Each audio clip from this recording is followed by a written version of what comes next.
Bismillahirrahmanirrahim. Assalamu alaikum class first year. I hope you all will be fine. Today we are going to start our next chapter from the computer. Sorry for the class. I have mentioned here class 10 wo shayad mistakenly one remove ho gaya, but I will try to correct that later on. So today we are going to start chapter 2 from your computer book. That chapter is basically computer memory, and this is the first lecture from the chapter computer memory. So let's move on.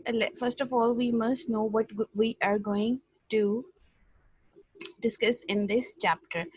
Topics, there's multiple topics that we are going to study in this chapter. Are we will learn about what a bit is, what a byte is, and how a computer memory works, and how many memory units are there in a computer, and how the memory is represented in the form of units.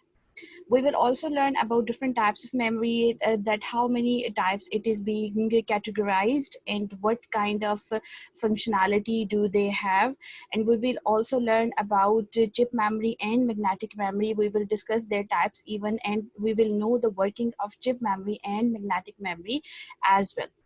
And later on we will learn about volatile and non-volatile memory. What this concept is, it is basically based on the concept of storing data permanently or temporarily on the computer system. We will learn this topic in this chapter as well.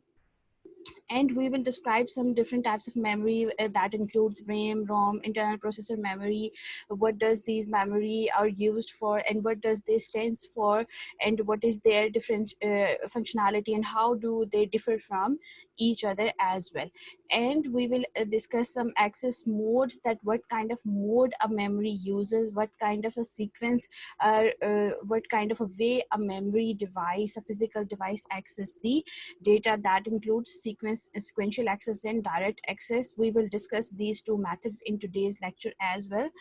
Furthermore, we will discuss what magnetic tapes are, and what kind of magnetic disk and optical disks are used in a computer. We will know their different types, and we will know the working of these disks as well. And the last topic that this chapter includes is the flash memory, and we will discuss some its advantages, and what kind of memory cards are there we use, and why do we actually use memory cards. So this chapter includes all the basic memory types, and we will also learn some basic learn about some physical memory devices that we are using in this in the computer. So moving on to the first topic. So this is the a little bit intro about the topics that we are going to cover in this chapter. So today we will start about bit bytes, and we will know a bit about main memory and secondary memory as well. And we will know a bit types of magnetic memory, chip memory, and optical memory as well. So these three lectures or the topics are included in today's lecture. Moving to the first topic, that is introduction to your computer memory. What is a computer memory? In computing, we all know the physical devices that are used to store data, either to store data in the in permanent form or in temporarily form for the future use. It is called computer memory. Computer memory are basically storage devices that stores your data, either permanently कि वो continuous वो आपके पास permanently computer में save रहे, and it also gives us possibility some computer memory stores data temporarily कि जब तक system आपका ऑन है तब तक उसके अंदर वो डेटा सेव रहेगा. As soon as the system is turned off, the data is gone. ठीक है. So these devices store data in both modes. And moreover, there are two types of memory, main memory and secondary memory. Main memory और secondary memory को किस तरीके से categorize किया गया है? जो मेमोरी का पार्ट आपके पास सीपीयू के साथ डायरेक्टली कनेक्टेड होता है, the memory that directly interacts with CPU is called main memory और primary memory. It communicates directly with your central processing unit. इसके बीच में कोई इंटरमीडिएट नहीं आता, तो वो मेमोरी हमारे पास मेन मेमोरी कहलाती है. And the other type is secondary memory. वो मेमोरी जिसको हम अपने डेटा के बैकअप के तौर पर यूज करते हैं, या जिसको हम एक अलग से कंप्यूटर के अंदर मेमोरी हमें रिक्वायर्ड होती है to store programs, to store data, that memory type is called secondary memory. So how many types do we have? Two types, main memory and secondary memory. Main memory is also known as primary memory. What is primary memory? That is directly connected with CPU, and the memory that is used to store provide your backup storage facility to you, that is called secondary memory. अब backup क्या होता है? Backup data का क्या होता है कि अब मेरे पास let's suppose यहाँ पे data है, ठीक है, अब ये possible मेरे पास chances हैं कि मेरे पास जो कंप्यूटर में data मौजूद है that can be lost in case मेरा system अगर fail हो जाता है, या मेरी जो स्टोरेज डिवाइस यहाँ पर इसके अंदर लगी हुई है, या मेरे सिस्टम का कोई सॉफ्टवेयर उड़ जाता है, इसकी विंडो करप्ट हो जाती है, हार्डवेयर जल जाता है, या कोई भी किसी भी डैमेज की सूरत में मेरा वो डेटा जो कंप्यूटर में है वो ज़ाया हो सकता है. अब लेट्स सपोज मुझे वो डेटा इम्पोर्टेंटली चाहिए, I need that data in by all means, I don't care कि सिस्टम अगर मेरा ख़राब हो जाता है, जो भी होता है, मेरे पास वो डेटा मौजूद होना चाहिए. तो मैं क्या करूँगी, staying on the safe side, I will create an other copy of same data. वही डेटा जो कंप्यूटर में मौजूद है उसकी मैं एक और कॉपी बना के उसको एक अलग से स्टोरेज डिवाइस में सेव कर लूँगी.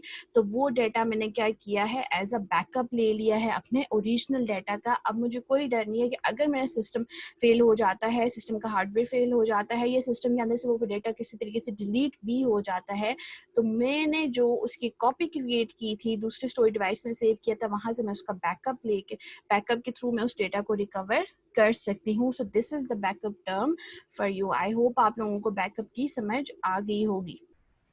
Moving on to the next topic, this is about the memory characteristics. ठीक है, हमारे पास जो memory devices हैं उनकी क्या characteristics हैं और वो किस तरीके से काम करती हैं. So basically here are 5 different characteristics. The first one is access mode, the other one is access time, data transfer rate, capacity and cost. तो हमने, जैसे मैंने आपको इंट्रोडक्शन में बताया था कि there are 2 different modes of accessing data, either sequentially और रैंडमली. तो वो हमारे पास आती है एक्सेस मोड के अंदर कि कोई भी जो हमारे पास मेमोरी स्टोरेज जो डिवाइस है उसका एक्सेस मोड क्या है, कि वो डेटा को किस तरीके से एक्सेस करता है. आइदर वो उसको सिक्वेंशली एक्सेस करता है, यानी सीक्वेंस में एक्सेस करता है, यानी 1 2 3 4 5 फॉर्म की फॉर्म में कि स्टार्ट में जो नंबर है वहीं से लेकर एंड तक उसको एक्सेस करेगा, या वो डायरेक्टली उसको एक्सेस कर लेगा, किसी भी लोकेशन से पकड़ के डाटा को एक्सेस कर लेगा. वो आपके पास डायरेक्ट या रैंडम लोकेशन कहलाती है. इसकी मैं एग्जांपल आप लोगों को दूं कि जैसे अगर किसी बच्चे को याद हो कि जो हमारे पास टेप्स होती थी मैग्नेट की, जो कैसेट्स होती थी, ठीक है, उसको अगर हम उसके अंदर टेप के अंदर डालें और उसको प्ले करें, तो वो आपके पास जो उस कैसेट का कवर होता था, अगर वो सॉन्ग्स वाली है या वो नात वाली वो कैसेट है, तो जिस सीक्वेंस से उसके ऊपर वो लिखे होते हैं उसी सीक्वेंस में वो सॉन्ग्स जो है वो प्ले हो रहे होते थे. ठीक है, आपने अगर लास्ट भी सॉन्ग सुनना है वो अनलेस आपके पास एक ऑप्शन है कि आप उसको फॉरवर्ड कर सकते हैं, लेकिन स्टिल वो क्या कर रहा है, उसमें डेटा को सीक्वेंस के साथ एक्सेस कर रहा है. वन में जो चीज पहले है उसको पहले एक्सेस करेगा, जो चीज दूसरे नंबर पे उसको दूसरे नंबर पे एक्सेस करेगा. जबकि रैंडम एक्सेस में क्या होता है कि अगर 10th लोकेशन के ऊपर कोई डाटा पड़ा हुआ है तो हमें कोई जरूरत नहीं है कि हम फर्स्ट 9 लोकेशंस को भी एक्सेस करें. We will just directly access the 10th location. So these are the access mode. इन दोनों में से अब फास्टेस्ट मोड हमारे पास कौन सा होगा, रैंडम एक्सेस मोड या direct access mode. Sequential access mode is comparatively slow. किस लिए स्लो है कि लेट्स सपोज मेरे पास 100 लोकेशंस हैं, 100 लोकेशन मेरे पास हैं जिनके ऊपर हर लोकेशन के ऊपर डिफरेंट डाटा सेव हुआ है. अब मैंने लोकेशन नंबर लेट्स सपोज 55 के ऊपर डाटा को एक्सेस करना है. 55 लोकेशन के ऊपर जो डाटा पड़ा है मैं उसको एक्सेस करना चाह रही हूँ. तो अगर मेरी डिवाइस का एक्सेस मोड सिक्वेंशियल होगा तो वो डायरेक्टली 55 नंबर वाले डाटा को एक्सेस नहीं करेगा. It will have to go through first 54 levels as well. जो पहली 54 लोकेशंस है उसमें मौजूद डाटा को एक्सेस करने के बाद it will move to the 55th location. जबकि रैंडम एक्सेस मेमोरी में अगर मेरे पास जो इसी तरीके से 100 लोकेशंस के ऊपर डाटा सेव है और मैंने 55 नंबर लोकेशन के ऊपर डाटा को एक्सेस करना है, और मेरी अगर जो मेमोरी डिवाइस है, स्टोरेज डिवाइस है, अगर उसका एक्सेस मोड रैंडम है या डायरेक्ट एक्सेस मोड है, तो वो क्या करेगा, वो फर्स्ट 54 लोकेशंस को कभी भी एक्सेस नहीं करेगा. It will direct directly move to the location number 55. So this is how it saves your time. So this is how it is faster than random access, it is faster than sequential access memory. दोनों में से fastest कौन है? Random access memory.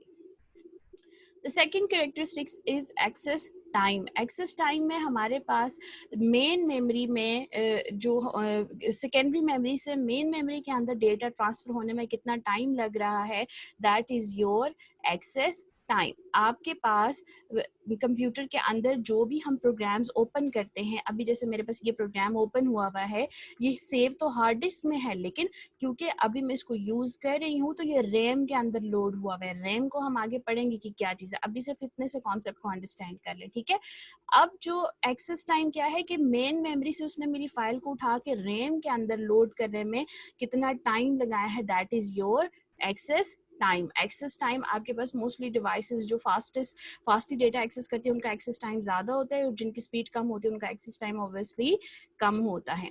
Next one is data transfer rate. अब data transfer करना from one device to another, physically एक device से दूसरी डिवाइस में डेटा ट्रांसफर करने में कितना टाइम लग रहा है, उसका क्या डेटा ट्रांसफर रेट है, एक सेकंड में कितनी बिट्स ट्रांसफर हो रही हैं. बिट क्या है we will learn in the next slide. ठीक है, आपको बिट का भी कॉन्सेप्ट क्लियर हो जाएगा.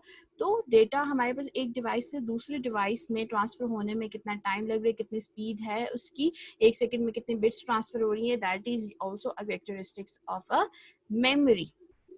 The fourth characteristics is capacity. Obviously all memory devices have some capacity or some enough size of, or the size limit के इससे ज़्यादा इतना आप इसके अंदर डेटा सेव कर सकते हैं, इससे ज़्यादा डेटा सेव नहीं हो सकता. तो that amount of a device to store a data is called capacity.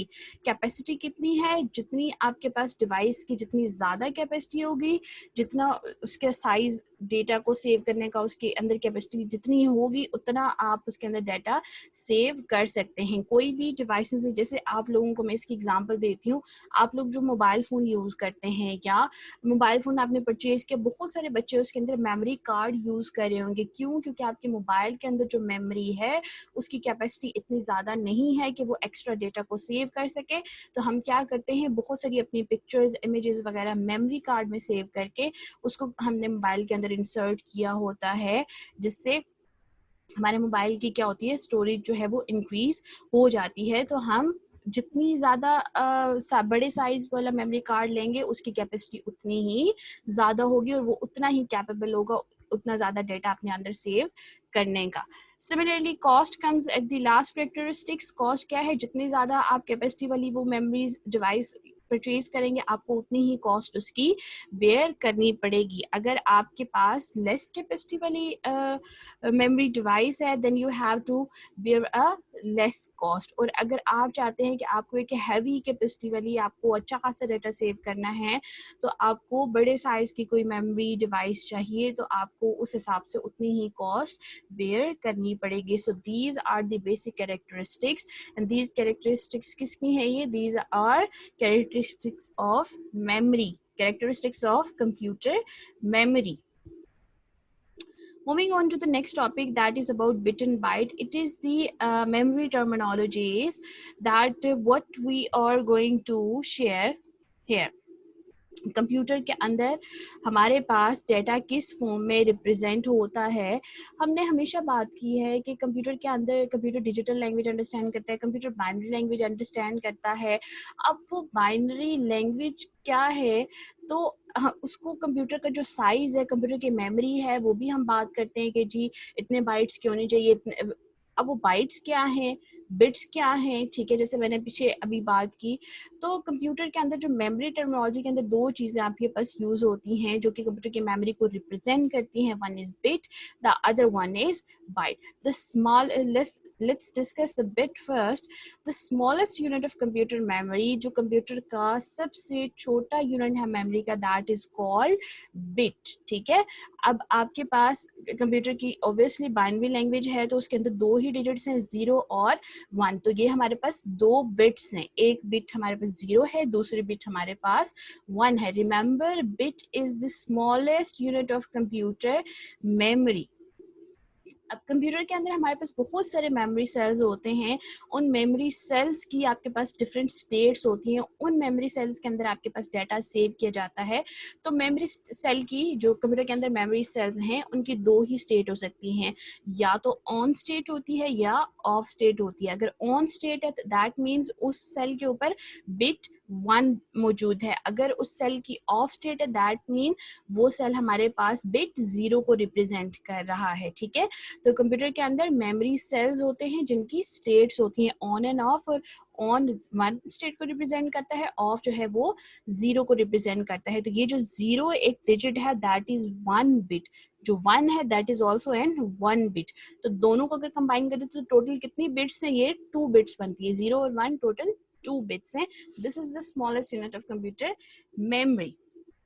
Similarly, if we combine these bits, तो हमारे पास डेटा की थोड़ी सी बड़ी टर्म बन जाती है, दैट इज बाइट। बिट्स को कंबाइन करने से आपके पास बाइट बन जाता है। कितनी बिट्स, अगर हमारे पास 8 बिट्स हों, यानी 01010001 के कॉम्बिनेशन, ये पूरे अगर हमारे पास 8 बिट्स मौजूद हों तो हम उसको कह सकते हैं दैट इज 1 बाइट।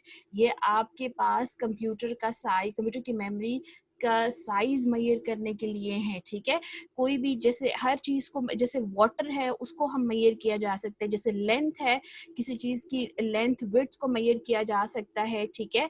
किसी चीज की क्वांटिटी को मेजर किया जा सकता है, स्पीड को मेजर किया जा सकता है, वेट को मेजर किया जा सकता है। तो कंप्यूटर की मेमोरी भी मेजर की जा सकती है। अब वो किस फॉर्म में मेजर की जाती है, बिट और बाइट्स की फॉर्म में। तो कंप्यूटर की मेमोरी हमारे पास जो है वो बाइट्स की फॉर्म में मेजर की जाती है।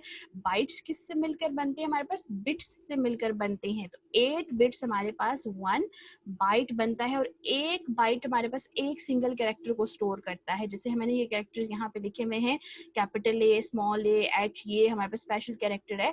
तो इस एक, जैसे लेट्स सपोज ये अगर ये स्मॉल ए है, तो इसको अगर मैंने कंप्यूटर के अंदर सेव किया हुआ है तो I need 1 byte against this character. 8 bits जो हैं वो 8 बाइट्स, सॉरी, इस कैरेक्टर के 1 बाइट इस कैरेक्टर के अगेंस्ट रिजर्व हो जाएगी कंप्यूटर मेमोरी के अंदर, जो कि सिर्फ इस कैरेक्टर को सेव करेगी। और कंप्यूटर की मेमोरी हमेशा हमारे पास बाइट्स की फॉर्म में मेजर की जाती है। हम बिट्स की फॉर्म में कंप्यूटर की मेमोरी को मेजर नहीं करते। बिट्स स्मॉलेस्ट यूनिट है जिसको मिलाने से हमारे पास बाइट बनती है, और बड़ा बाइट से ही फिर हम कंप्यूटर की मेमोरी को मेजर करते हैं। यहाँ हमारे पास कुछ डिफरेंट टर्म्स हैं कंप्यूटर की मेमोरी को मेजर करने के लिए। बिट बाइट के बाद आपके पास किलोबाइट आता है, देन मेगाबाइट आता है, then you have gigabyte, terabyte, and in future most probably we will be having petabyte and exabyte. अब बिट को मिलाने से बाइट बनता है, बाइट को मिलाने से, अब डिफरेंट बाइट्स को मिलाने से किलोबाइट बनता है, फिर किलोबाइट्स के कुछ कॉम्बिनेशन मिलकर मेगाबाइट्स बनाते हैं, मेगाबाइट्स के कुछ नंबर्स मिलकर गीगाबाइट बनाते हैं, सिमिलरली गीगाबाइट्स के कुछ फिगर्स मिलकर टेराबाइट बनाते हैं, और इसी तरीके से ये प्रोसेस आगे चलता है। यहाँ तक आई होप आप लोगों को समझ आ गई होगी। अब जो इसकी ये जो यूनिट्स है डेटा के, इसको मैं अगली स्लाइड में डिस्कस करती हूँ कि कैसे बाइट से डेटा किलोबाइट में जाता है। कितने, जैसे हमने बात की ना कि एक बाइट के अंदर कितनी बिट्स होती हैं, 8 बिट्स होती हैं। सिमिलरली किलोबाइट्स के अंदर भी बाइट्स मौजूद होंगे, मेगाबाइट्स के अंदर किलोबाइट्स मौजूद होंगे, गीगाबाइट के अंदर मेगाबाइट्स मौजूद होंगे, टेराबाइट के अंदर गीगाबाइट मौजूद होंगे, और पीटाबाइट के अंदर हमारे पास टेराबाइट मौजूद होंगे, और एक्साबाइट के अंदर obviously we will be having petabyte. So here is a table of memory units. सबसे पहला हमारे पास जो बाइट से स्टार्ट करते हैं, 1 बाइट में हमारे पास कितनी बिट्स आती हैं, 8 बिट्स मिलकर हमारे पास एक बाइट बनाती हैं। फिर अगली एक एक यूनिट हम डिस्कस कर रहे हैं। दूसरा हमने बिट पढ़ा था, बाइट पढ़ा था, और उसके बाद हमने किलोबाइट की बात की। तो 1 किलोबाइट के अंदर 1024 बाइट्स होते हैं। 1024 बाइट्स मिलकर एक किलोबाइट बनाते हैं। We can also write this in the form of 2 की पावर 10 बाइट्स, ठीक है। फिर अगला यूनिट आ जाता है 1 मेगाबाइट। तो मैंने क्या आपसे बात की थी कि हर अगला यूनिट पिछले यूनिट को अपने अंदर कैरी कर रहा है, तो मेगाबाइट के अंदर अब किलोबाइट्स होंगी। सिमिलरली 1024 किलोबाइट्स मिलकर हमारे पास क्या बनाती हैं, एक मेगाबाइट बनाते हैं। इसको हम 2 की पावर 20 बाइट्स भी लिख सकते हैं। अगर हमने पावर की फॉर्म में लिखना है तो यहाँ पे आपके पास सिंपल बाइट्स ही आएगा, लेकिन अगर आपने 1024 फिगर की फॉर्म में लिखना है तो हमने वहाँ पे पिछले यूनिट को लिखना है, क्योंकि जैसे मेगाबाइट है तो मेगाबाइट के अंदर किलोबाइट्स आती हैं। सिमिलरली 1 गीगाबाइट के अंदर अब क्या चीज आएगी, 1024 मेगाबाइट्स, ठीक है। और अगर हम पावर की फॉर्म में लिखेंगे तो 2 की power 30 bytes is equal to 1 gigabyte. Similarly 1 terabyte में 1024 गीगाबाइट्स होंगी, 1 पीटाबाइट में 1024 टेराबाइट्स होंगी, 1 हेक्साबाइट के अंदर 1024 पीटाबाइट्स होंगी। और सिमिलरली जो हमारे पास ये यूनिट इंक्रीज होता जा रहा है, अगर हम बाइट्स की फॉर्म देखें तो वो भी इंक्रीज होती जा रही है। 2 की पावर 10 बाइट्स 1 किलोबाइट बनता है, 2 की पावर 20 बाइट्स 1 मेगाबाइट बनता है, 2 की पावर 30 बाइट्स आपके पास 1 गीगाबाइट बनता है, 2 की power 40 bytes is equal to 1 terabyte, 2 की power 50 bytes equals to 1 petabyte, similarly 2 की power 60 bytes equal to 1 exabyte. These both forms are true. आप इनमें से कोई भी फॉर्म से इस डेटा को प्रेजेंट कर सकते हैं, ठीक है। Moving on to the next topic that is memory word. अब मेमोरी वर्ड हमारे पास क्या चीज है, स्मॉलेस्ट चंक कंप्यूटर के अंदर जो यह डेटा का साइज जो कि कंप्यूटर प्रोसेस कर सकता है, that is memory word. Smallest piece of data that a computer can process is called memory word. हमारे पास कंप्यूटर का हमेशा जो प्रोसेसर होता है उससे हमें पता चलता है कि कंप्यूटर कितने मेमोरी वर्ड्स को जो है एट अ टाइम प्रोसेस कर सकता है। आपके पास इसका फिक्स्ड साइज होता है, ठीक है, बिट्स की फॉर्म में होता है। वर्ड को, मेमोरी वर्ड को हम बिट साइज भी कह सकते हैं। इसकी रेंज आपके पास 16 से 64 बिट्स तक है। अब जैसे आपके पास आपकी जो सिस्टम है वो प्रोसेसर होता है, प्रोसेसर की मेमोरी होती है, वो हो सकता है वो 32 बिट हो सकता है वो 64 बिट हो, तो उस हिसाब से उनके सॉफ्टवेयर्स भी अलग से होते हैं। अगर मेरा जो सिस्टम है वो 32 बिट है तो मैं अब 32 बिट मीन्स 2 की पावर 32 अगर मैं लूँ, जो आंसर आएगा वो थाउजेंड्स की फॉर्म में जो भी फिगर आएगा, दैट मीन्स मेरा कंप्यूटर सिस्टम इतने मेमोरी एड्रेसेस को होल्ड कर सकता है। मेरे कंप्यूटर के अंदर इतने मेमोरी एड्रेसेस मौजूद हैं और उन मेमोरी एड्रेसेस के ऊपर मल्टीपल डाटा जो है वो सेव हो सकता है। तो मेमोरी वर्ड क्या बताता है कि आपका जो प्रोसेसर है वो कितनी मेमोरी को जो है वो होल्ड कर सकता है, कितनी मेमोरी को वो एड्रेस कर सकता है। तो मेमोरी वर्ड जो है, ये वर्ड जो साइज है जिसको बिट साइज भी कहा जाता है, ये जितना ज्यादा होगा आपके कंप्यूटर के मेमोरी प्रोसेसर्स जो मेमोरी एड्रेसेस हैं वो उतने ही ज्यादा होंगे। मैंने एग्जांपल भी लिखी है। मेमोरी वर्ड का साइज हमारे पास 16 से 64 बिट्स तक होता है। इसको बिट साइज भी कहा जाता है। ये स्मॉलेस्ट यूनिट है डेटा का जिसको कंप्यूटर प्रोसेस कर सकता है। मेमोरी वर्ड का साइज जितना ज्यादा होगा आपके पास कंप्यूटर उतने ज्यादा मेमोरी एड्रेसेस को होल्ड कर सकता है, और उसी हिसाब से जितने ज्यादा मेमोरी एड्रेसेस होंगे आपका कंप्यूटर उतना ही फास्टेस्ट होगा, उतनी ही ज्यादा उसकी प्रोसेसिंग स्पीड होगी। Moving on to the next topic, that is the last topic for today's lecture, that is memory built up and retention power. In this slide, we're going to discuss three categories of memory. The one is chip memory, the other one is magnetic memory, and the last one is optical memory. Main memory और primary memory तो हमने पढ़ा था। अब उसके अंदर वो जो उनकी वर्किंग है, वो कौन सा मटेरियल यूज कर रहे हैं, किस तरीके से डाटा सेव करें, दैट इज डिफरेंट। तो उस हिसाब से मेमोरी को जो मेमोरी मैन्युफैक्चर होती है, ये जो बिल्ट इन होती है कंप्यूटर के अंदर, वो किन 3 डिफरेंट टाइप्स की हो सकती है। उसके अंदर चिप मेमोरी आता है, उसके अंदर मैग्नेटिक मेमोरी आता है, और उसके अंदर हमारे पास ऑप्टिकल मेमोरी आता है, we are going to discuss the one by one. यहाँ पे मैं एक आपको चीज़ बता दूँ, इसको हम थोड़ा सा यहाँ पे डिस्कस करेंगे, आपकी बुक के अंदर इसका ज़्यादा कंटेंट मौजूद है and we will definitely cover that content in the actual topic. Book के आगे आप देखें तो इन्हीं मेमोरी को पहले यहाँ पे डिफाइन किया गया है, फिर इन्हीं की एग्जाम्पल्स के साथ इनको अलग से डिफाइन किया गया हुआ है। तो वहाँ पे आपको जो है मैं इसकी वर्किंग मजीद अच्छे तरीके से समझाऊंगी। यहाँ पे हम बिल्कुल इनका थोड़ा थोड़ा इंट्रो ले लेते हैं कि चिप मेमोरी क्या होती है, इसकी क्या कितनी एग्जांपल्स है, मैग्नेटिक मेमोरी क्या है, इसकी कितनी एग्जांपल्स हैं। I will obviously explain a little bit working of these memories, but we will discuss them later when the actual topic comes, जो आपके पास काफी डिटेल में है।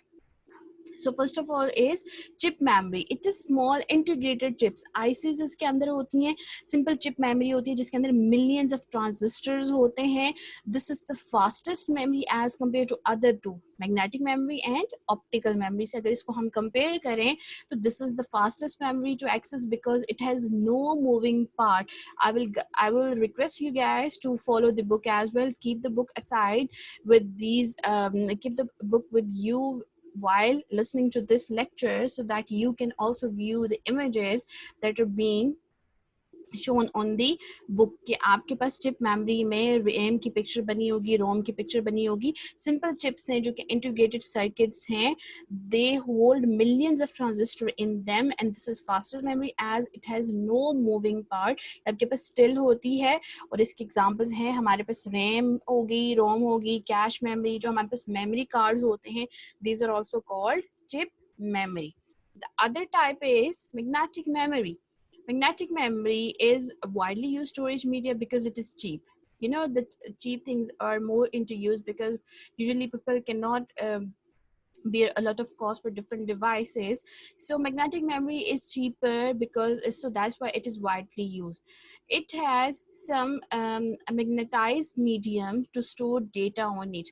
magnetized magnetic memory के अंदर, जैसे उसके अंदर हमारे पास चिप मेमोरी के अंदर इंटीग्रेटेड चिप थी, यहाँ पे आपके पास मैग्नेटाइज्ड पार्टिकल्स होते हैं। वो पार्टिकल्स आपके पास जीरो वंस को किस तरीके से सेव करते हैं, we will discuss it in the next lecture या फिर जब आपके पास मैग्नेटिक मेमोरी का टॉपिक आता है। Right now only you need to understand is magnetic memory saves the data in magnetized and non magnetized particles. Magnetic memory magnetize या non magnetize particles के फॉर्म में डेटा अपने अंदर सेव करती है। Its storage capacity is large and its most common example is hard disk. आपके पास magnetic tapes मैं इसकी आपको एक और एग्जांपल भी देती हूँ कि जो हमारे पास कैसेट्स होती हैं जिसके अंदर वो एक जो मटेरियल यूज होता है, जो शाइनिंग सा ब्राउन सा वो जो मटेरियल होता है, that is basically your magnetic medium. और आपके पास जो हार्ड डिस्क है उसके ऊपर भी उसी के पार्टिकल्स होते हैं, ठीक है, जिसकी फॉर्म में वो डाटा सेव किया जाता है। अब जहाँ पे हमारे पास हो सकता है कि जीरो फंड्स को उसने magnetize and non magnetize particle में डिवाइड किया हुआ है और उसको किस तरीके से रीड एंड राइट करता है, that we will obviously discuss in the next class. तो हमारे पास जो इसकी मेन एग्जाम्पल है, जैसे चिप मेमोरी की रैम एंड रोम है, तो मैग्नेटिक मेमोरी की जो हमारे पास एग्जाम्पल है that is hard disk। Moving on to the next category of built-in memory, that is optical memory। तो optical memory हमारे पास क्या है, that uses laser beam technology, जो कि क्या करती है, डेटा को encode करती है in digital form। Obviously we don't care what kind of storage devices these are or what kind of technology they use। we are all concerned कि जो भी technology use हो रही है वो आपके पास digital data को ही maintain कर रही है, वो data की form को change नहीं कर रही है। तो optical memory uses laser beam technology जो कि डेटा को इनकोड करती है और हमारे पास it provides a lot of facilities। optical memory is cheaper as compared to the other two memories that includes magnetic and chip memory, and it is not only cheaper but it provides you greater storage capacity। आप इसके अंदर बहुत सारा data save कर सकते हैं। इसकी जो आपके पास एग्जांपल है, हमारे पास ऑप्टिकल मेमोरी में कौन सी डिवाइसेस आती हैं, सीडी डीवीडीज वगैरह आपके पास ऑप्टिकल मेमोरी आती है। तो हमने 3 कैटेगरीज पढ़ी मेमोरी की। चिप मेमोरी के अंदर जो मेमोरी कार्ड्स हैं, जो हमारे पास कंप्यूटर के अंदर रैम रोम लगी होती है, रैम रोम को हम डिस्कस कर लेंगे, लेकिन मेमोरी कार्ड का मैं इस वजह से एग्जांपल दे रही हूँ कि आप क्योंकि यूज़ करते होंगे बहुत सारे लोग, तो आपको उसका आइडिया भी होगा। तो that memory card is basically your chip memory, जो hard disk है that is your magnetic memory, and जो CD DVDs हैं वो आपके पास optical memories हैं. We will know the working कि ये किस तरीके से data को save करते हैं. इसी चैप्टर में हम अगला जब इनसे रिलेटेड टॉपिक पढ़ेंगे. So that's all for today. Let's revise what we have studied today. We have started a new chapter that is about computer memory. We have discussed what different topics we are going to learn in this chapter. We got a little bit introduction about computer memory, and we discussed two different types of computer memory, that is main memory and secondary memory. Main memory is also known as primary memory. It is directly linked with your CPU. Similarly, we have discussed some different characteristics of memory, which includes access mode, access time, data transfer rate, capacity, and cost. We have discussed the access mode. Either it can be sequential or random. The access time, that how many time it takes data to retrieve from main memory, from secondary memory to the main memory, and the data transfer rate between two different devices. We have discussed the capacity. It is the amount of data storage for any storage device, and for that you have to pay a cost to purchase that storage devices. Storage devices with higher capacity costs you more than usual, या जो normal storage devices होती हैं उनसे काफ़ी ज़्यादा आपको cost करती हैं. Similarly we discuss two different basic terminologies of computer memory size, that is bit and byte. Bit is the smallest unit and combination of bits is byte. And we have discussed कि computer के अंदर जो है वो different memory terms जो use होती हैं, that और kilobyte, megabyte, gigabyte, terabyte, petabyte and exabyte. We have discussed their sizes कि मेगाबाइट के अंदर कौन सी मेमोरी यूनिट जो है वो इंक्लूड होता है, और जैसे किलोबाइट है तो वो कितनी बाइट्स के इक्विवेलेंट है, एक बाइट है तो वो कितनी बिट्स के इक्विवेलेंट है. तो हमने मेमोरी के डिफरेंट यूनिट्स देखे. उसके अलावा हमने मेमोरी वर्ड को डिस्कस किया. हमने मेमोरी वर्ड क्या कहा कि इसको बिट साइज भी कहा जाता है. इसका साइज कितना है, 16 से 64 बिट. कंप्यूटर का जितना ज़्यादा मेमोरी वर्ड साइज जितना ज़्यादा होगा वो उतने ज़्यादा मेमोरी एड्रेसेस को होल्ड करेगा, और वो उतना ही फास्टली और स्पीड से जो है वो काम करेगा. उसकी प्रोसेसिंग स्पीड उतनी ही ज़्यादा इंक्रीज होगी. Then we have discuss some built in memories which include chip memory, magnetic memory, and optical memory. We have discussed their types and we have discussed their characteristics कि कौन सी इसमें से हमारे पास cheaper है, कौन सी reliable है, and which one gives you a lot of capacity to save data. That's all for today. Do read the content from book as well, and re-watch this lecture if you find any ambiguity या आपको कोई चीज़ समझ नहीं आ रही, इस lecture को दोबारा देखें. Still अगर नहीं clear हो रहा, you can ask me. तो inshallah you will get this topic clear. That's all for today, and Allah Hafiz.